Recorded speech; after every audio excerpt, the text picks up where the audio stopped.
ನಿ ಗ ಮ ಧ ನಿ ಸಾ ಸಾ ನಿ ದ ಪ ಮ ಗ ರೇ ಸಾ ನಿ ರೆ ಗ ಮ ಧ ನಿ ಸಾ ಸಾ ನಿ ದ ಪ ಮ ಗ ರೇ ಸಾ ಕದಳಿ ಎಂಬುದು ತನು ಕದಳಿ ಎಂಬುದು ಮನ ಕದಳಿ ಎಂಬುದು ವಿಷಯಗಳು ಕದಳಿ ಎಂಬುದು ಭವಘೋರಾರಣ್ಯ ಈ ಕದಳಿ ಎಂಬುದ ಗೆದ್ದು ತವೆ ಬದುಕಿ ಬಂದು ಈ ಕದಳಿ ಎಂಬುದ ಗೆದ್ದು ತವೆ ಬದುಕಿ ಬಂದು ಕದಳಿ ಬನದಲ್ಲಿ ಭವಹರನ ಕಂಡೇನು ಕದಳಿ ಬನದಲ್ಲಿ ಭವಹರನ ಕಂಡೇನು. ನಮಸ್ಕಾರ, ನನ್ನ ಹೆಸರು ಹರೀಶ್ ಅಂತ. ನಾನೊಬ್ಬ IT ಪ್ರೊಫೆಷನಲ್. ನಾವು ಮೈಸೂರಿಗೆ ಬಂದು ಒಂದು 10 ವರ್ಷ ಆಯಿತು. ನಮಸ್ತೆ, ನಾನು ಶ್ರುತಿ ಅಂತ. ಆರ್ಕಿಟೆಕ್ಟ್. ನಾನು ಪ್ರೊಫೆಸರ್ ಆಗಿ ವರ್ಕ್ ಮಾಡ್ತಾ ಇದ್ದೆ, ಮತ್ತು ಸ್ಮಾಲ್ ರೆಸಿಡೆನ್ಷಿಯಲ್ ಪ್ಲಾನ್ಸ್ ಎಲ್ಲನೂ ಮಾಡ್ತೀನಿ. ನಾನು JSS ಮತ್ತು ಆಚಾರ್ಯನಲ್ಲಿ ವರ್ಕ್ ಮಾಡ್ತಾ ಇದ್ದೆ. ಆಚಾರ್ಯನಲ್ಲಿ HOD ಆಗಿದ್ದೆ ನಾನು ಡಿಜಿಟಲ್ ಆರ್ಕಿಟೆಕ್ಚರಿಗೆ. ಈಗ ನಾನು PhD ಮಾಡ್ತಾ ಇದ್ದೀನಿ ಅರ್ಬನ್ ಡಿಸೈನಿಂಗಲ್ಲೇ SSIT ತುಮಕೂರಲ್ಲಿ. ನಾವು ಮೈಸೂರಿಗೆ ಶಿಫ್ಟ್ ಆಗಿದ್ದೆ ಒಂಥರ ರೋಮಾಂಚನ ಅಂತ ಹೇಳ್ಬೋದು. ನಾನು 2006 ಸಾಫ್ಟ್ವೇರ್ ಇಂಜಿನಿಯರ್ ಆಗಿ ವಿಪ್ರೋ ಕಂಪ್ನಿಗೆ ಸೇರಿಕೊಂಡೆ. 2007 ನಮ್ಮನ್ನು ಆನ್ಸೈಟ್ ಜಾಬಿಗೆ ಕಳಿಸಿದ್ರು. ಸೊ ಸ್ವಿಟ್ಜರ್ಲ್ಯಾಂಡಿಗೆ 2007 ಹೋದು.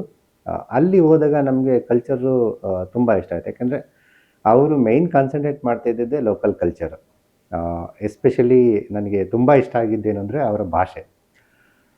ಅವರು ಜರ್ಮನ್, ಅಲ್ಲಿ ಸುಮಾರು ಭಾಷೆ ಮಾತಾಡ್ತಾರೆ. ಅದರಲ್ಲಿ ಮೇಜರ್ ಸ್ವಿಸ್ ಜರ್ಮನ್. ಆ ಭಾಷೆನ ಅದರಲ್ಲೇ ಓದ್ತಾರೆ, ಅದರಲ್ಲೇ ಬರೀತಾರೆ, ಅದರಲ್ಲೇ ಕಲಿತಾರೆ. ಇದು ನಮಗೆ ಇಷ್ಟ ಆಗಿದ್ದು. ಆಮೇಲೆ ಅವರು ಏನು ಮಾಡ್ತಾರೋ ಕೆಲಸನ, ಆ ಕೆಲಸ ತುಂಬ ಅಚ್ಚುಕಟ್ಟಾಗಿ ಮಾಡ್ತಾರೆ. ಒಬ್ಬ ಕಸ ಹೊಡಿತಾರೆ, ಒಬ್ಬ ಪೇಂಟಿಂಗ್ ಮಾಡ್ತಾರೆ ಅಂದರೆ ಪರ್ಫೆಕ್ಷನ್ ನನಗೆ ಇಷ್ಟ ಆಯಿತು. ಯಾಕೆ ಇಷ್ಟೊಂದು ಪರ್ಫೆಕ್ಟಾಗಿ ಮಾಡ್ತಾರೆ? ಯಾಕಂದರೆ ನಮ್ಮ ಕಡೆಯೂ ನಾನು ನೋಡಿದ್ದೀನಿ, ಒಂದು ಕೆಲಸನ ಮುಗಿಸಿದ್ರೆ ಸಾಕು ಅಂತ ಮಾಡ್ತಾರೆ. ಅದು ಹಾಗಲ್ಲ. ಅಲ್ಲಿ ಪ್ರತಿಯೊಂದು ಕೆಲಸಕ್ಕೂ ಹೀಗೇ ಮಾಡಬೇಕು ಅನ್ನೋದನ್ನು ಕಲ್ತ್ಕೊಂಡಿದ್ದಾರೆ, ಹಾಗೇ ಮಾಡ್ತಾರೆ. ಆ ಸ್ಕಿಲ್ ಅನ್ನೋದು ಎಷ್ಟು ಚೆನ್ನಾಗಿ ಬಂದಿದೆ ಅಂದರೆ ಅದನ್ನು ನೋಡಿದ್ರೆ ಈ ಥರ ನಾನು ಮಾಡಬೇಕು ಅಂತ ಅನ್ನಿಸ್ತಿತ್ತು. ಸೊ ಇದು ನಮಗೆ ತುಂಬ ಇಷ್ಟ ಆಯಿತು. ಸೊ ನಾವು ಕೆಲಸದಲ್ಲಿ ಸ್ಟಾರ್ಟ್ ಮಾಡಬೇಕಂತ ಹೋದಾಗ ಅಲ್ಲಿ ಇದ್ದಿದ್ದ ಡಾಕ್ಯುಮೆಂಟ್ಸ್ ಎಲ್ಲ ಬರೀ ಜರ್ಮನ್ ಲ್ಯಾಂಗ್ವೇಜಸ್ಸಲ್ಲಿತ್ತು. ಸೊ ನಮಗೆ ಇಮಿಡಿಯೇಟ್ ಕೆಲಸ ಸ್ಟಾರ್ಟ್ ಮಾಡೋಕ್ಕೆ ಆಗಲಿಲ್ಲ. ಹೋಗಿ ನಮಗೆ ಹೆಂಗೆ ಮಾಡೋಕ್ಕೆ, ಆಫೀಸಲ್ಲಿ ಟೈಮ್ ಪಾಸ್ ಮಾಡೋದೇ ಕಷ್ಟ ಆಯಿತು. ದೇ ಟುಕ್ ಆಲ್ಮೋಸ್ಟ್ ಒಂದು 3 months time to convert all the documents to English. So ನಮಗೆ ಅಷ್ಟು ಟೈಮಲ್ಲಿ ಏನಕ್ಕೆ ಇಷ್ಟೆಲ್ಲ ಮಾಡ್ತಿದ್ದಾರೆ? ಯಾಕಂದರೆ ಪ್ರತಿಯೊಬ್ಬರೂ ಅಲ್ಲಿ ಕೆಲಸ ಮಾಡೋರು ಹೈ ಎಂಡ್ ಟೆಕ್ನಾಲಜಿ, ಇಡೀ ಪ್ರಪಂಚದಲ್ಲಿರೋ ಟೆಕ್ನಾಲಜೀಸ್ ಅಲ್ಲಿದೆ, ಲೇಟೆಸ್ಟ್ ಟೆಕ್ನಾಲಜೀಸ್. ಬಂದು ಟೆಕ್ನಾಲಜಿ ಇಮಿಡಿಯೇಟಾಗಿ ಅಲ್ಲಿ ಅಡಾಪ್ಟ್ ಮಾಡ್ಕೋತಾರೆ. ಬಟ್ ಲ್ಯಾಂಗ್ವೇಜ್ ಮಾತ್ರ ಯಾಕೆ ಜರ್ಮನಲ್ಲಿ ಅಂತ ನಾವು ಅಂದ್ಕೊಂಡಾಗ ಅವಾಗ ಅನ್ನಿಸ್ತದೆ, ಮದರ್ ಟಂಗಲ್ಲಿ ಕಲಿಯೋದ್ರಿಂದ ಇವರು ತುಂಬ ಚೆನ್ನಾಗಿ ಕಲಿತಿದ್ದಾರೆ. ಅದರಿಂದನೇ ಈ ದೇಶ ಉದ್ಧಾರ ಆಗ್ತಿದ್ದಾರೆ. ಯಾಕಂದ್ರೆ ಜನಕ್ಕೆ ತುಂಬ ಅರ್ಥ ಆಗಿ ಅದನ್ನು ಆಬ್ವಿಯಸ್ಲಿ ಅಪ್ಲೈ ಮಾಡ್ತಿದ್ದಾರೆ. ಸೊ ಈ ರೀಸನ್ ಇದು ನನಗೆ ಅವಾಗ ಅರ್ಥ ಆಗಿದ್ದು. ಸೊ ನಾನು ವಾಪಸ್ಸು ಇಂಡಿಯಾಗೆ ಬಂದಮೇಲೆ, ಮದುವೆ ಆಗಿ ಮಗು ಆದಮೇಲೆ ಮಗುನ ಹೇಗೆ ಕಲಿಸ್ಬೇಕು ಅನ್ನೋ ಒಂದು ಕ್ವಶನ್ ರೈಸ್ ಆದಾಗ ನನಗೆ ಅದು ಟ್ರಿಗರ್ ಆಯಿತು. ಮೂಲತಃ ನಾನು ಮಂಡ್ಯದವಳು. ನಾನು ಮದುವೆ ಆಗಿರೋದು ತುಮಕೂರಿಗೆ. ಬೆಂಗಳೂರಲ್ಲಿ ನಾವು ವಾಸ ಇದ್ದಿದ್ದು. ನನ್ನ ಮಗಳು ಹುಟ್ಟಿದ ಮೇಲೆ ಅವಳದು ಮಾಂಟೆಸರಿ ಎಲ್ಲ ಬೆಂಗಳೂರಲ್ಲಿ ಆಯಿತು. ಬೆಂಗಳೂರಲ್ಲಿ ತುಂಬ ಪ್ರೆಷರ್ ಆಗ್ತಿದೆ ಎಜುಕೇಷನ್ ಅಂತ ಹೇಳಿ 1 ವರ್ಷ ನಾನು ಓದಿದ್ದಂಥ ಸ್ಟೇಟ್ ಲೆವೆಲ್, ಅಂದರೆ ಸ್ಟೇಟ್ ಸಿಲೆಬಸ್ ಇರೋ ಅಂಥ ಸ್ಕೂಲ್ಗೆ ನಮ್ಮೂರಲ್ಲೇ ಹಾಕಿದ್ವಿ ನಾವು. LKG ಅವಳಿಗೆ ನಮ್ಮೂರಲ್ಲಿ ಆಯಿತು, ಕಾನ್ವೆಂಟಲ್ಲಿ ಮಳವಳ್ಳಿನಲ್ಲಿ. ಬಟ್ ಅಲ್ಲೂ ನನಗೇನು ಅನ್ನಿಸ್ತು ಅಂತ ಹೇಳಿದ್ರೆ 13 ಸಬ್ಜೆಕ್ಟ್ ಇತ್ತು ಸ್ಟೇಟ್ ಲೆವೆಲ್ಗೆ. ಇಷ್ಟು ಸಿಲೆಬಸ್ ಬೇಕಾ ಅನ್ನೋದು ಕ್ವಶನ್ ಬಂತು. ಅವಾಗ ಯಾವ ಊರಿಗೆ ಹೋದರೆ ನಮಗೆ ಚೆನ್ನಾಗಿ ಅನ್ಸುತ್ತೆ ಎಜುಕೇಷನ್ ಓವರ್ ಆಲ್ ಡೆವಲಪ್ಮೆಂಟ್ಗೆ ಒಂದು ಮಗುಗೆ ಅಂತ ಹೇಳಿದಾಗ ಬೆಂಗಳೂರು ಬೇಡ ಅಂತ ಡಿಸೈಡ್ ಮಾಡಿದ್ವಿ. ಬೆಂಗಳೂರು ಬೇಡ ಅಂತ ಯಾಕೆ ಡಿಸೈಡ್ ಮಾಡಿದ್ವಿ ಅಂದರೆ, ನಾನು ಪ್ರೆಗ್ನೆಂಟ್ ಇರಬೇಕಾದ್ರೆ ವಾಕ್ ಮಾಡೋಕ್ಕೆ ಅಂತ ನಾವು ಪಾರ್ಕ್ಗಳಿಗೆಲ್ಲ ಹೋಗ್ಬೇಕಾದ್ರೆ ಮಕ್ಳನ್ನ ಮಾತಾಡಿಸ್ತಿದ್ವಿ. ನಾನು ತುಂಬ ಮಾತಾಡ್ತೀನಿ, ಮಕ್ಳನ್ನು ಮಾತಾಡಿಸ್ತಿದ್ವಿ. ಮಕ್ಳನ್ನ ಮಾತಾಡಿಸಿದಾಗ ಯಾವ ಸಬ್ಜೆಕ್ಟ್ ಕಷ್ಟ ಅಂತ ಹೇಳಿದ್ರೆ ಸಬ್ಜೆಕ್ಟ್ ಕಷ್ಟ ಹೇಳ್ತಿರ್ಲಿಲ್ಲ, ಲ್ಯಾಂಗ್ವೇಜಸ್ ಕಷ್ಟ ಅಂತ ಹೇಳ್ತಿದ್ರು. ಯಾವ ಲ್ಯಾಂಗ್ವೇಜ್ ಕಷ್ಟ? ಕನ್ನಡ ಕಷ್ಟ. ಬ್ಯಾಕ್ಗ್ರೌಂಡ್ ಚೆಕ್ ಮಾಡಿದಾಗ ಅವ್ರದ್ದೆಲ್ಲ ಫ್ಯಾಮಿಲಿ ಕನ್ನಡದವ್ರೇನೆ, ಅವರೇನೋ ಬೇರೆ ಭಾಷೆಯವರಲ್ಲ, ಇಂಟರ್ ಲ್ಯಾಂಗ್ವೇಜ್ ಆ ಥರ ಮದ್ವೆ ಆದವರೆಲ್ಲ ಕನ್ನಡದವ್ರೆ, ಅಪ್ಪ ಅಮ್ಮ ಕನ್ನಡದವ್ರೆ, ತಾತ ಅಜ್ಜಿ ಕನ್ನಡದವ್ರೆ, ಮಗುನು ಕನ್ನಡದ್ದೇ. ಬಟ್ ಕನ್ನಡ ಕಷ್ಟ. ಕನ್ನಡ ಯಾಕೆ ಕಷ್ಟ? ಓದ್ತಾ ಇದ್ದಿದ್ದು ಇಂಗ್ಲಿಷ್ ಮೀಡಿಯಂ ಅಲ್ಲಿ, ಎಲ್ಲ ಸಬ್ಜೆಕ್ಟ್ಸ್ನು ಇಂಗ್ಲಿಷ್ ಅಲ್ಲಿ ಓದ್ತಾ ಇದ್ರು. ಒಂದೇ ಒಂದು ಭಾಷೆ ಮಾತ್ರ ಕನ್ನಡದಲ್ಲಿ ಓದಿದಾಗ ಆಬ್ವಿಯಸ್ಲಿ ಅವರಿಗೆ ಕನ್ನಡ ಕಷ್ಟ ಆಗ್ತಾ ಇತ್ತು. ಇವೆಲ್ಲಾನು ನೋಡಿದಾಗ ನಮ್ಮ ಒಳಗಡೆ ಈಗ ನಮ್ಮ ಮಗುನ ನಾವು ಬೆಳೆಸ್ಬೇಕಾದ್ರೆ ಇವನ್ನೆಲ್ಲ ಇಂಪ್ಲಿಮೆಂಟ್ ಮಾಡ್ಕೋಬೇಕು ಅಂತ ಅನ್ನಿಸ್ತಾ ಇತ್ತು. ಅಂಡ್ ನಂದು ಇನ್ನೊಂದು ಇನ್ಸಿಡೆಂಟ್ ಏನು ಅಂತ ಹೇಳಿದ್ರೆ, ನಾನು ನನ್ನ ಫ್ರೆಂಡ್ ಒಬ್ರು ಮಗು ಆದ್ಮೇಲೆನೆ ಮಗುನ ಆಟ ಆಡ್ಸಕ್ ಪಾರ್ಕ್ ಕರ್ಕೊಂಡು ಹೋಗ್ತಿದ್ವಿ. 6 ತಿಂಗಳು ಇಂಗ್ಲಿಷಲ್ಲೇ ಮಾತಾಡ್ತಿದ್ವಿ ನಾವಿಬ್ರು. 6 ತಿಂಗಳು ಇಂಗ್ಲಿಷಲ್ಲಿ ಮಾತಾಡಿದೀವಿ. ಒಂದ್ 6 ತಿಂಗಳಾದ್ಮೇಲೆ ನನಗೆ ಯಾವ್ದೋ ಒಂದು ಫೋನ್ ಬಂದಾಗ ನಾನು ಕನ್ನಡದಲ್ಲಿ ಮಾತಾಡೋದನ್ನ ನೋಡ್ಬಿಟ್ಟು ಅವರು ಕನ್ನಡದಲ್ಲಿ ಮಾತಾಡ್ಸಿದ್ರು, ನಾನು ಕನ್ನಡದವಳೆ ಅಂತ ಹೇಳ್ಬಿಟ್ಟು. ನಮಗೆ ಅದೆಷ್ಟು ನಾಚಿಕೆ ಆಯ್ತು ಇಬ್ರಿಗೂನು ಅಂದ್ರೆ, ನಾವು ಒಂದ್ಸರಿನೂ ಟ್ರೈಯೂ ಮಾಡಿಲ್ಲ, ಕನ್ನಡದಲ್ಲಿ ಮಾತು ಆಡಿಲ್ಲ 6 ತಿಂಗಳಲ್ಲಿ. ದಿನ ಹೋಗ್ತೀವಿ, ದಿನ ನೋಡ್ತೀವಿ, ಇಂಗ್ಲಿಷಲ್ಲಿ ಮಾತಾಡ್ಕೊಂತೀವಿ, ಬರ್ತೀವಿ ಅಂತ ಅನ್ನಿಸ್ತು. ಇವೆಲ್ಲದ್ರ ಮಧ್ಯ ಮಗು ಬೆಳೆದಾಗ, ನನ್ನ ಮಗು ಬೆಳೆದಾಗ ಅದೇ ಕಲ್ಚರ್ನ ಕಲಿಯುತ್ತೆ ಅಲ್ವಾ ಅಂತ ಅನ್ನಿಸ್ತು ನನಗೆ. ಸೊ ಮಗುದು ಸಂಸ್ಕಾರ, ಯಾವುದೇ ಒಂದು ಭಾಷೆದು ಒಂದು ಕಂಟ್ರೋಲ್ ಬರಬೇಕು, ಸಿಗಬೇಕು ಅದು ಅಂತ ಹೇಳಿದ್ರೆ ಅದು ಸಣ್ಣ ವಯಸ್ಸಿಂದ ಶುರು ಆಗ್ಬೇಕು ಅಂತ ನಾವು ಮಾತಾಡಕ್ ಶುರು ಮಾಡಿದಾಗ ಎಲ್ಲಿ ಎಜುಕೇಶನ್ ಶುರು ಆಗ್ಬೇಕು, ಅಟ್ಲೀಸ್ಟ್ 1ನೇ ಕ್ಲಾಸಿಂದ 10ನೇ ಕ್ಲಾಸು ಒಂದ್ ಕಡೆ ಕರೆಕ್ಟ್ ಆಗಿರೋ ಕಡೆ ಆಗ್ಬೇಕು ಅಂತ ಡಿಸೈಡ್ ಮಾಡಿದ್ವಿ. ನಮ್ಮನೆಯವ್ರು ಮೈಸೂರಲ್ಲೇ ಇಂಜಿನಿಯರಿಂಗ್ ಮಾಡಿದ್ದು, ನಾನು ಡಿಪ್ಲೊಮಾ ಮಾಡೋಕ್ಕೂ ಮೈಸೂರಿಗೆ ಬಂದಿದ್ದು. ಮೈಸೂರು ಒಂದು ಸಣ್ಣೂರಾದ್ರೂ ಇಟ್ಸ್ ಅ ಮ್ಯಾಜಿಕ್ ಬಾಕ್ಸ್ ಅಂತ ಅನ್ನಿಸ್ತು. You name it you get it ಅಂತ ಅನ್ನಿಸ್ತು. ಇದು ಇವತ್ತು ನೆನ್ನೆದಲ್ಲ, 17th ಸೆಂಚುರಿಯಿಂದನೂ ಈ ನಾಲ್ವಡಿ ಕೃಷ್ಣರಾಜ ಒಡೆಯರಿಂದನೂ ಫಾರ್ವರ್ಡ್ ಥಿಂಕ್ ಮಾಡಿನೇ ಇಲ್ಲಿ ಎಲ್ಲಾನು ಸಿಗೋ ತರಕ್ಕೆ ಇರೋ ಅಂಥದ್ದು ಅಂತ ನಮಗೆ ಮನವರಿಕೆ ಆಯ್ತು ಆಮೇಲಿಂದ ಬಂದ ಮೇಲೆ. ಸರಿ, ಯಾವ ಸ್ಕೂಲು ಅಂತ ಹೇಳಿದಾಗ ಖಂಡಿತವಾಗ್ಲೂ ನಾವು ಗೌರ್ಮೆಂಟ್ ಸ್ಕೂಲ್ ಅಂತ ಅನ್ಕೊಂಡು ಬಂದಿದ್ದಲ್ಲ. ಒಂದು ಪ್ರೈವೇಟ್ ಸ್ಕೂಲ್ನೇ ಒಂದು ವೆಬ್ಸೈಟಲ್ಲಿ ಚೆಕ್ ಮಾಡಿ ನಾವು ಬಂದ್ವಿ. ನಾವು ಆ ಪ್ರೈವೇಟ್ ಸ್ಕೂಲಿಗೆ ಬಂದು ಅಲ್ಲಿ ಫಿಲಾಸಫೀಸ್ ಅವ್ರು ಏನು ಹೇಳಿದ್ದಾರೆ ಅದನ್ನ ಅವರು ಮಾಡ್ತಿಲ್ಲ, ನಡ್ಕೋತಿಲ್ಲ ಅಂತ ಗೊತ್ತಾದಾಗ ಹೋಮ್ ಸ್ಕೂಲಿಂಗ್ ಅಂತ ಅನ್ಕೊಂಡ್ವಿ. ಹೋಮ್ ಸ್ಕೂಲಿಂಗ್ ಟಚ್ ನಮಗೆ ಮೊದಲೇ ಇತ್ತು. ಹೋಮ್ ಸ್ಕೂಲಿಂಗ್ ಅಂತಂದ್ರೆ ಮನೆಯಲ್ಲೇ ನಾವು ಎಲ್ಲನೂ ಬೆಳೆಸೋ ಅಂಥದ್ದು, ಸ್ಕೂಲಿಗೆ ಕಳಿಸ್ತೇನೆ ಅಪ್ಪ ಅಮ್ಮನೇ ಇಲ್ಲ ಫ್ರೆಂಡ್ಸು ಈ ಥರಕ್ಕೆ ಟೀಚ್ ಮಾಡೋ ಅಂಥದ್ದು. ನಾವು ಬೆಂಗಳೂರಲ್ಲಿ ಇರ್ಬೇಕಾದ್ರೇನೆ, ಇವಳು ಸಣ್ಣವಳು ಇರ್ಬೇಕಾದ್ರೇನೆ ಹೋಮ್ ಸ್ಕೂಲರ್ಸ್ ಎಲ್ಲಾರು ಮಂತ್ ಎಂಡಲ್ಲಿ ಲಾಸ್ಟ್ ಸಂಡೇ ಮಾಧವ ಪಾರ್ಕ್ ಅಂತ ಬಸವನಗುಡಿನಲ್ಲಿದೆ, ಅಲ್ಲಿ ಎಲ್ಲ ಹೋಮ್ ಸ್ಕೂಲರ್ಸ್ನು ಜಾಯ್ನ್ ಆಗ್ತಾ ಇದ್ರು. ನಮಗೆ ಅಲ್ಲಿ ಇಂಟ್ರೊಡಕ್ಷನ್ ಇತ್ತು, ಯಾವ ಥರ ಟೀಚ್ ಮಾಡ್ತಾರೆ ಏನು ಅನ್ನೋದ್ರ ಬಗ್ಗೆ ನಾಲೆಡ್ಜ್ ಇತ್ತು. ಒಂದು ವಿಷಯನ ಇಟ್ಕೊಂಡ್ಬಿಟ್ಟು ಟೀಚ್ ಮಾಡ್ತಾ ಹೋಗೋದು, ಒಂದರಲ್ಲಿ ಮಗುಗೆ ಯಾವ್ದು ಇಂಟ್ರೆಸ್ಟ್ ಇದೆ ಅನ್ನೋ ಥರದ್ದು. ಯಾಕೆಂದ್ರೆ ಹೋಮ್ ಸ್ಕೂಲಿಂಗ್ ಹೆಂಗ್ ಶುರು ಆಯ್ತು ಅಂತ ಹೇಳಿದ್ರೆ, ಎಲ್ಲ ಮಕ್ಳಿಗೂ ಒಂದೇ IQ ಇರೋದಿಲ್ಲ, ಒಂದು ಸ್ಲೋ ಇರುತ್ತೆ, ಒಂದು ಫಾಸ್ಟ್ ಇರುತ್ತೆ. ಫಾಸ್ಟ್ ಇರೋ ಮಗು ಯಾಕೆ ಅದನ್ನೇ ಕಲ್ತ್ಕೊಂಡು ಕೂತ್ಕೋಬೇಕು ಅನ್ನೋದು, ಸ್ಲೋ ಇರೋ ಮಗು ಯಾಕೆ ಫಾಸ್ಟಾಗಿ ಕಲಿಬೇಕು ಅನ್ನೋದ್ರಲ್ಲಿ ಹೋಮ್ ಸ್ಕೂಲಿಂಗು ತುಂಬಾ ಒಳ್ಳೆ ರೋಲ್ನ ಪ್ಲೇ ಮಾಡುತ್ತೆ. ಹೋಮ್ ಸ್ಕೂಲಿಂಗ್ ಅಲ್ಲಿ ಮಕ್ಕಳು ತುಂಬಾ ಫ್ರೀಯಾಗಿ ಬೆಳೀತಾರೆ, ಒಂದು ವಿಷಯನ ತುಂಬಾ ಚೆನ್ನಾಗಿ ಅಚ್ಚುಕಟ್ಟಾಗಿ ಅದರದ್ದು ಕಂಟ್ರೋಲ್ ಇರೋ ಹಂಗೆ ಕಲ್ತ್ಕೊಂತಾರೆ, ಪೂರ್ತಿ A to Z ಕಲಿತಾರೆ ಅಂತ ಹೇಳ್ತೀವಲ್ಲ, ಆ ಥರದನ್ನ ಕಲ್ತಿರೋ ಮಕ್ಕಳನ್ನ ನೋಡಿದೀವಿ. ಆಲ್ರೆಡಿ ಡಾಕ್ಟರ್ಸ್ಗಳಾಗಿರೋ ಅಂತ ಹೋಮ್ ಸ್ಕೂಲ್ ಮಕ್ಳುಗಳನ್ನ ನೋಡಿದೀವಿ. ನಮ್ಮ ಮಗಳನ್ನ NIOS ರಿಜಿಸ್ಟರ್ ಮಾಡಿಸಿದ್ವಿ ನಾವು. ಬಟ್ 2 ತಿಂಗಳಾದ್ಮೇಲೆ ನಮಗೆ BO ಇಂದ ತನಿಖೆಗೆ ಬಂದ್ರು, ಅಲ್ಲಿ ಹೋಮ್ ಸ್ಕೂಲಿಂಗ್ ನಡೀತಿದ್ದ ಜಾಗಕ್ಕೇನೆ ಬಂದ್ರು. ನೀವು ಅಲ್ಲಿ TC ತಗೊಂಡಿದ್ರೆ ಇನ್ನೊಂದು ಸ್ಕೂಲಿಗೆ ಸೇರಿಸ್ತಾ ಇರೋದು ಅಫೆನ್ಸ್ ಅಂತ ಹೇಳಿದ್ರು. ನಮಗೆ ಶಾಕು ಆಯ್ತು, ಖುಷಿನೂ ಆಯ್ತು. ಓಕೆ, ನಮ್ಮ ಇಂಡಿಯಾದಲ್ಲೂ ಮಕ್ಕಳನ್ನ ಟ್ರ್ಯಾಕ್ ಮಾಡ್ತಾರೆ, ಓದ್ದೆ ಬಿಟ್ಬಿಟ್ರೆ ಹಾಗೆ ಬಿಟ್ಬಿಟ್ರು ಅಂತ ಅನ್ಕೊಂತೀವಿ. ಬರೀ ಡೆವಲಪ್ಡ್ ಕಂಟ್ರಿ US ಅಲ್ಲಿ, ಸ್ವಿಟ್ಜರ್ಲ್ಯಾಂಡ್ ಅಲ್ಲಿ ಇಲ್ಲಿ ಮಾತ್ರ ಈ ತರ ಮಾಡ್ತಾರೆ ಅಂತ ಇಲ್ಲ, ನಮ್ಮ ಇಂಡಿಯಾನು ಮುಂದುವರಿತಾ ಇದೆ, ಈ ತರದ್ದೆಲ್ಲಾನು ಗೌರ್ಮೆಂಟ್ ಇಂದ ಆಗ್ತಾ ಇದೆ ಅನ್ನೋದು ಖುಷಿ ಆಯ್ತು ನಮಗೆ. ನಾವು ಆ ಸ್ಕೂಲ್ದು ಏನೇನು ಅಂತ ಚೆಕ್ ಮಾಡ್ಬೇಕಾದ್ರೆ ನಮಗೊಬ್ರು ಮ್ಯಾಥಮೆಟಿಷಿಯನ್ ಸಿಕ್ಕಿದ್ರು.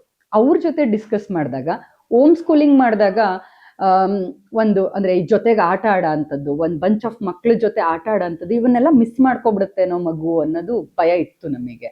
ಬಟ್ ಅವ್ರು ಹೇಳಿದ್ದೇನು ಅಂತ ಹೇಳಿದ್ರೆ, ನಮ್ಮ ಬಾಲ್ಯಕ್ಕೂ ಇವತ್ತಿರೋ ಮಕ್ಕಳದ್ದು ಬಾಲ್ಯಕ್ಕೂ ತುಂಬಾ ಡಿಫ್ರೆನ್ಸ್ ಇದೆ. ಈಗ ನಾವೆಲ್ಲ ರೋಡಲ್ಲೇ ಆಟ ಆಡ್ತಿದ್ವಿ ಯಾವಾಗ್ಲೂ. ರಜಾ ಅಂತ ಹೇಳಿದ್ರೆ ಇನ್ನು ಕತ್ಲಾಗ ತನಕ ಮನೆಗೆ ಹೋಗ್ತಾನೆ ಇರ್ಲಿಲ್ಲ. ಬೆಳಗ್ಗೆ ತಿಂಡಿ ತಿನ್ಕೊಂಡ್ ಬಂದ್ವಿ ಅಂತ ಹೇಳಿದ್ರೆ ರಾತ್ರಿನೇ ಹೋಗ್ತಾ ಇದ್ದಿದ್ದು. ಬಟ್ ಇವತ್ತಿನ ಮಕ್ಕಳದ್ದು ಜೀವನ ಆಗಿಲ್ಲ. ನನ್ನ ಮಗು ಅಂತಲ್ಲ, ಸ್ಕೂಲಿಗೆ ಮಾಮೂಲಿಯಾಗಿ ರೆಗ್ಯುಲರ್ ಆಗಿ ಕಳಿಸ್ತೀರಾ ಅಂತ ಜನಗಳೂ ಆಟ ಆಡೋದಕ್ಕೆ ಬಿಡಲ್ಲ. ಯಾಕಂದ್ರೆ ಇವತ್ತಿನ ಪರಿಸ್ಥಿತಿ ಆಗಿದೆ. ಒಂದ್ ಗಲ್ಲಿನಲ್ಲೂ ಫಾಸ್ಟ್ ಆಗಿ ಹೋಗೋ ಅಂತ ವೆಹಿಕಲ್ಸ್ ಇರಬಹುದು, ಇಲ್ಲ ಏನೋ ಮಕ್ಳನ್ನ ಕದ್ಬಿಡ ಅಂತದ್ದು ಇರಬಹುದು. ಇವೆಲ್ಲ ಭಯಗಳಿಂದ ಜನಗಳಿಗೆ ಭಯ ಜಾಸ್ತಿ ಆಗಿರೋದ್ರಿಂದ ರೋಡಲ್ಲಿ ನಾವು 20 ವರ್ಷದಿಂದ 30 ವರ್ಷದಿಂದ ಆಟ ಆಡೋ ತರಕ್ಕೆ ಆಟ ಆಡಲ್ಲ. ಸೋಷಿಯಲೈಸೇಷನ್ ಕಡಿಮೆ ಆಗಿದೆ. ಆಮೇಲೆ ಮನೆ ಒಳಗಡೆನೆ ಕೂತ್ಕೊಂಡು ಲರ್ನಿಂಗ್ಸ್ ಜಾಸ್ತಿ ಆಗಿರೋದ್ರಿಂದ ನೀವು ಹೋಮ್ ಸ್ಕೂಲಿಂಗ್ ಮಾಡಬಹುದು ಅನ್ನೋ ಧೈರ್ಯ ಕೊಟ್ಟರು. ನಾವು ಅದಕ್ಕೆ ಶುರು ಮಾಡಿದ್ವಿ. ಬಟ್ ಅದೇ ಆಮೇಲಿಂದ ಇವೆಲ್ಲ ಬಂದಾಗ ನಮಗೂನು ನಮ್ಮ ಕೆಲಸಗಳ ಮಧ್ಯ ಪೂರ್ತಿಯಾಗಿ ಹೋಮ್ ಸ್ಕೂಲಿಂಗ್ ಮಾಡಕ್ ಆಗ್ಲಿಲ್ಲ ನನ್ನ ಮಗಳಿಗೆ ನಾವು. ಸೊ ಏನು ನೆಕ್ಸ್ಟು ಅಂತ ಯೋಚನೆ ಮಾಡಿದಾಗ ನಾನು ನಮ್ಮ ಮನೆಯವರು ಡಿಸೈಡ್ ಮಾಡಿದ್ವಿ ಗೌರ್ಮೆಂಟ್ ಸ್ಕೂಲಿಗೆ ಸೇರ್ಸೋಣ. ಗೌರ್ಮೆಂಟ್ ಸ್ಕೂಲ್ ಯಾಕೆ? ಗೌರ್ಮೆಂಟ್ ಸ್ಕೂಲಲ್ಲಿ ನನಗೆ ಈಗ ಹಳೆ ಸ್ಕೂಲಿಗೆ ನಾನು ಎಕ್ಸ್ಪೆಕ್ಟೇಷನ್ ಇಟ್ಕೊಂಡು ಹೋಗಿದ್ದೆ, ಈ ತರ ಕಲಿಯುತ್ತೆ ನನ್ನ ಮಗು ಅಂತ. ಅದು ಆಗ್ಲಿಲ್ಲ. ಗೌರ್ಮೆಂಟ್ ಸ್ಕೂಲಲ್ಲಿ ಆದ್ರೆ ಸಮಗ್ರವಾಗಿ ಕಲಿಸ್ತಾರೆ, ಯಾವ ಎಕ್ಸ್ಪೆಕ್ಟೇಷನ್ ಇಲ್ದೇನೆ ಎಲ್ಲಾ ಮಕ್ಳಿಗೂ ಏನ್ ಸಿಗಬೇಕು ಅದು ಸಿಗಬೇಕು ಅನ್ನೋದು ಒಂದು ಸ್ಟ್ಯಾಂಡರ್ಡ್ ಅನ್ನೋದನ್ನ ಫಿಕ್ಸ್ ಮಾಡಿರ್ತಾರೆ ಗೌರ್ಮೆಂಟ್ ಸ್ಕೂಲಲ್ಲಿ ಅನ್ನೋದು ಮನವರಿಕೆ ಆಯ್ತು ನಮಗೆ.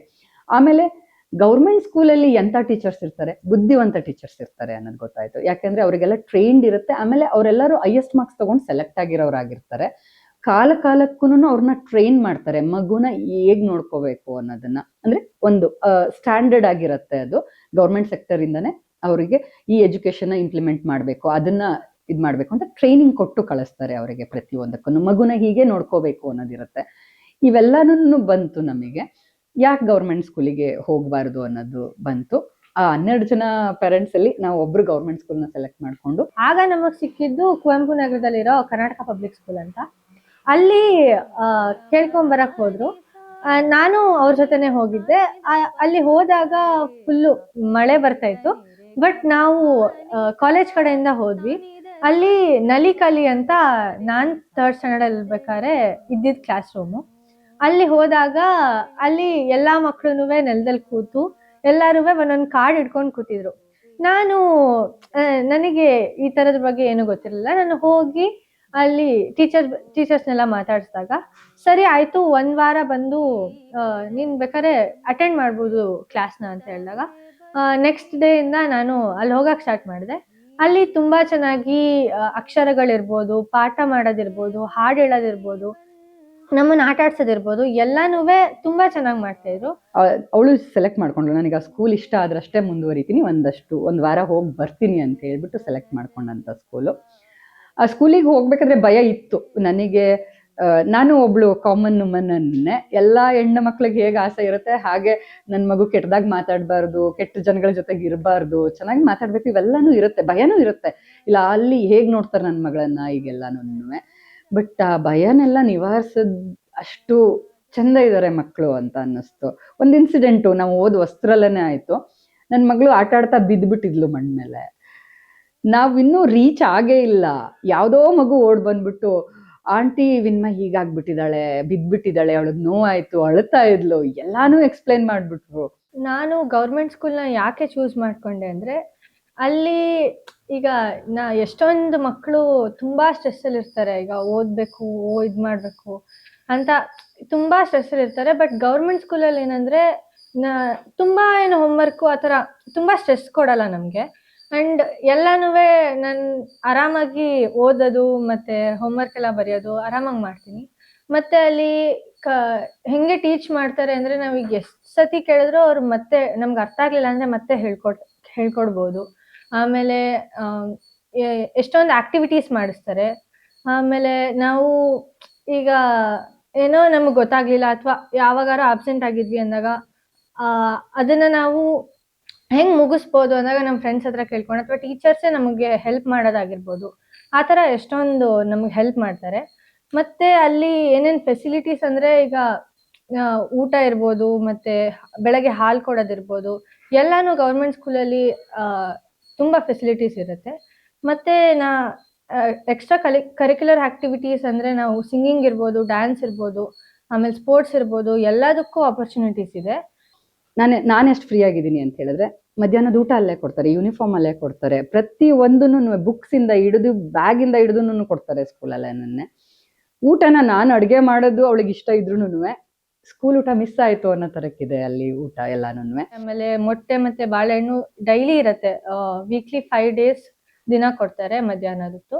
ಮತ್ತೆ ಬೆಳಗ್ಗೆ ಬಿಸಿ ಹಾಲು ಇರ್ಬೋದು, ಮತ್ತೆ ಬಿಸಿ ಊಟ ಎಲ್ಲಾನು ತುಂಬಾ ಚೆನ್ನಾಗಿ ಸರ್ವ್ ಮಾಡೋದಿರ್ಬೋದು, ಎಲ್ಲ ಚೆನ್ನಾಗಿ ಮಾಡ್ತಾರೆ. ಮತ್ತೆ ಅಲ್ಲಿ ಏನು ಓದೋದಾಗಿರ್ಬೋದು ಎಲ್ಲದಕ್ಕೂ ಎಷ್ಟೊಂದು ಜನ ಚೆನ್ನಾಗಿ ಮಾರ್ಕ್ಸ್ ತೆಗೆದಿದ್ದಾರೆ ನಮ್ಮ ಸ್ಕೂಲಲ್ಲಿ.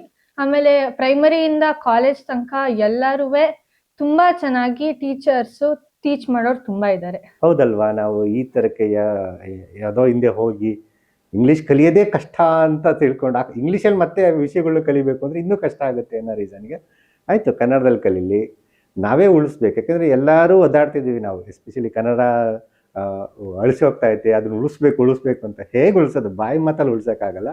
ನಮ್ಮ ಕಡೆಯಿಂದ ಮಾಡೋದು ಇದು, ಈ ಪ್ರಯತ್ನ ನಾವು ಶುರು ಮಾಡೋಣ.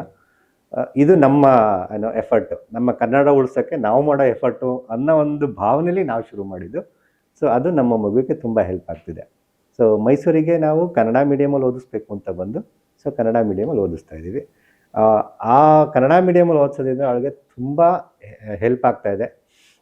ಅವಳು ಇಂಗ್ಲೀಷನ್ನ ಯಾವಾಗ ಕಲ್ತಂತ ನಮಗೆ ಗೊತ್ತಿಲ್ಲ. ಅವಳು ಇಂಗ್ಲೀಷಲ್ಲಿ ಆಟೋಮೆಟಿಕ್ಕಾಗಿ ಮಾತಾಡ್ತಾಳೆ, ಇಂಗ್ಲೀಷಲ್ಲಿ ಬರೀತಾಳೆ, ಪ್ರತಿಯೊಂದೂ ಓದ್ತಾಳೆ. ಆದರೆ ಕನ್ನಡ ಅವಳ ಮಾತೃಭಾಷೆ ಆಗಿರೋದ್ರಿಂದ ಎಲ್ಲ ಸಬ್ಜೆಕ್ಟ್ನೂ ಅವಳು ಕನ್ನಡದಲ್ಲಿ ಕಲಿತಾಳೆ.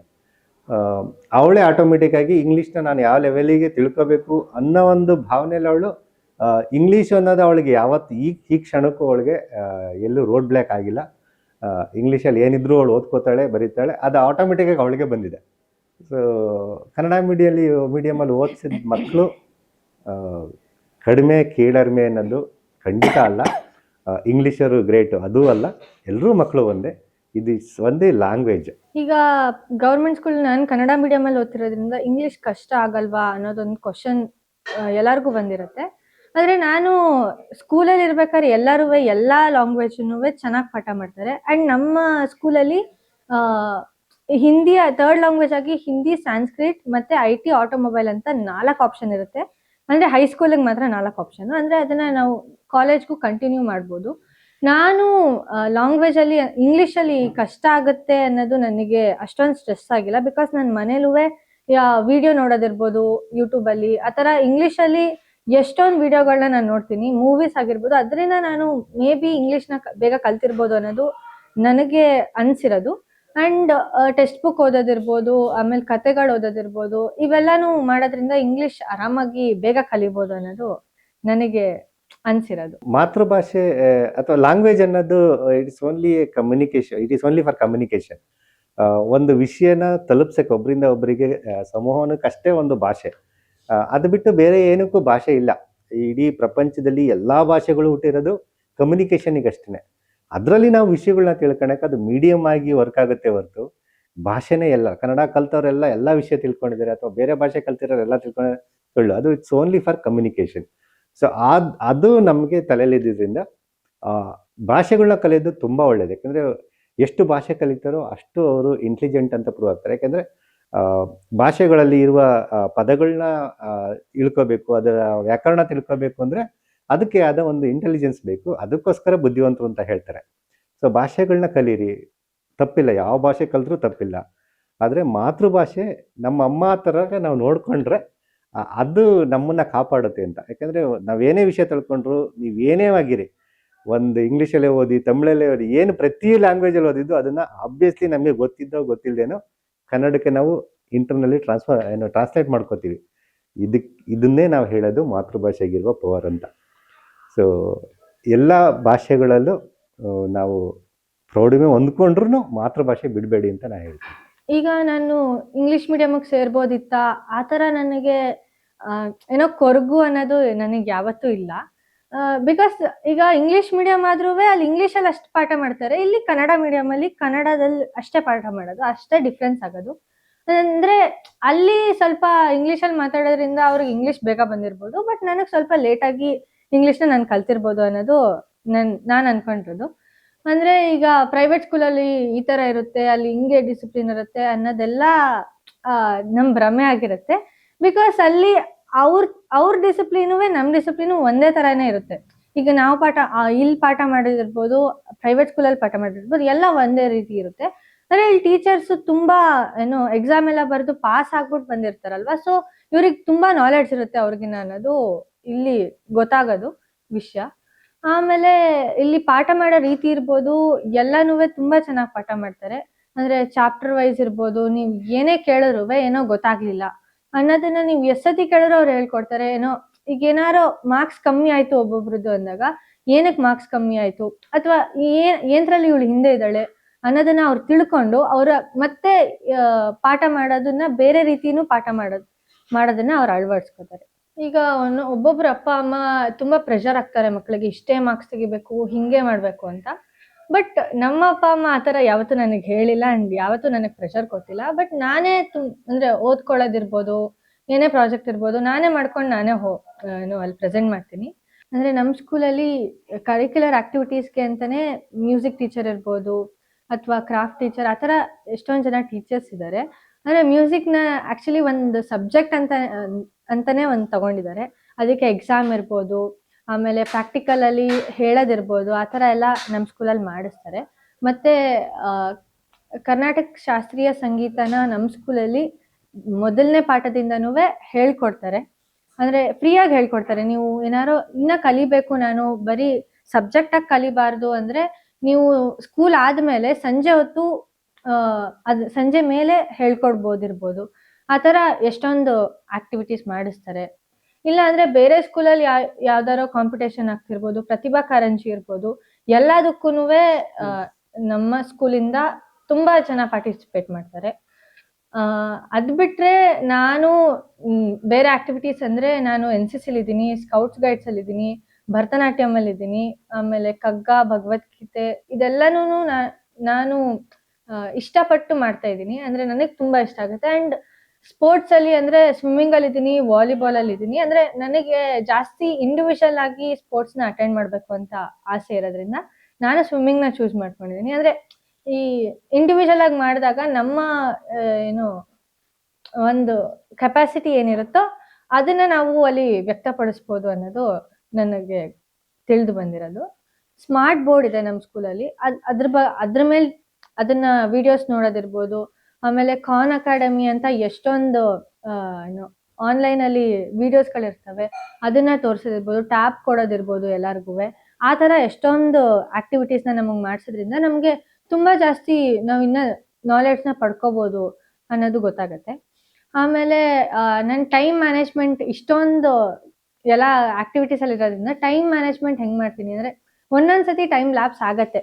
ಅಂದರೆ ಈಗ ಅಲ್ಲಿಗೆ ಹೋಗಬೇಕು, ಇಲ್ಲಿ ಎರಡೂ ಒಂದೇ ಡೇಟಲ್ಲಿ ಬಿದ್ದಾಗ ಯಾವುದಕ್ಕೆ ಹೋಗಬೇಕು ಅನ್ನೋದು ಒಂದು ಕನ್ಫ್ಯೂಸ್ ಆದಾಗ ಯಾವುದಕ್ಕೆ ಜಾಸ್ತಿ ನಾವು ಇಂಪಾರ್ಟೆನ್ಸ್ ಕೊಡಬೇಕು ಅದಕ್ಕೆ ಹೋಗೋದಕ್ಕೆ ನಾನು ಪ್ರಿಫರ್ ಮಾಡ್ತೀನಿ. ಹಂಗಂತ ಇದನ್ನು ಬಿಟ್ಬಿಡೋದು ಅಂತ ಅಲ್ಲ, ಇದನ್ನು ಮಾಡ್ಕೊಂಡು ಅದನ್ನು ಜೊತೆಗೆ ಮಾಡ್ಕೊಂಡು ಹೋಗೋದು ಅಂತ. ಆಮೇಲೆ ವಾರಕ್ಕೆ ಅಂದರೆ 6 months ಒಂದು ಝೂ ಅಲ್ಲಿ ಯೂತ್ ಕ್ಲಬ್ ಮೆಂಬರ್ ಆಗಿದ್ದೀನಿ. ಅಂದರೆ ಅಲ್ಲಿ ಏನು ಹೇಳ್ಕೊಡ್ತಾರೆ ಅಂದರೆ ಪ್ರಾಣಿಗಳ ಬಗ್ಗೆ ಇರ್ಬೋದು, ಆಮೇಲೆ ಅದು ಹೆಂಗೆ ನಡವಳಿಕೆ ಹೆಂಗಿರತ್ತೆ, ಮತ್ತು ಏನು ತಿನ್ನತ್ತೆ ಅದು, ಮತ್ತು ಝೂನ ನಾವು ಹೆಂಗೆ ಮೇಂಟೈನ್ ಮಾಡ್ತೀವಿ, ಇದನ್ನೆಲ್ಲ ನಾವು ಝೂ ಅಲ್ಲಿ ಕಲಿಬೋದು. ಆಮೇಲೆ ಇದು ಅಪ್ಲಿಕೇಶನ್ ಹಾಕಿ ಹೋಗೋದ್ರಿಂದ ಅಷ್ಟೇ ಅಲ್ಲ, ಅಲ್ಲಿ ತಿಳ್ಕೊಳ್ಳೋದ್ರಿಂದ ನಾವು ತುಂಬ ಅನಿಮಲ್ಸ್ ಬಗ್ಗೆ, ಈಗ ಎಷ್ಟೊಂದು ಜನ ಒಂದೊಂದು ಅನಿಮಲ್ಸ್ನ ನೋಡಿ, ಒಂದು ಪ್ರಾಣಿಗಳನ್ನ ನೋಡಿ, ಈಗ ನಾಯೇ ಬಂದರೆ ನೀವು ಅದನ್ನ ಒಡೆದು ಕಳ್ಸೋದಿರ್ಬೋದು ಅಥವಾ ಸುಮ್ಮನೆ ಅದಕ್ಕೆ ಕಾಟ ಕೊಡೋದು, ಅವೆಲ್ಲ ತುಂಬ ತಪ್ಪು.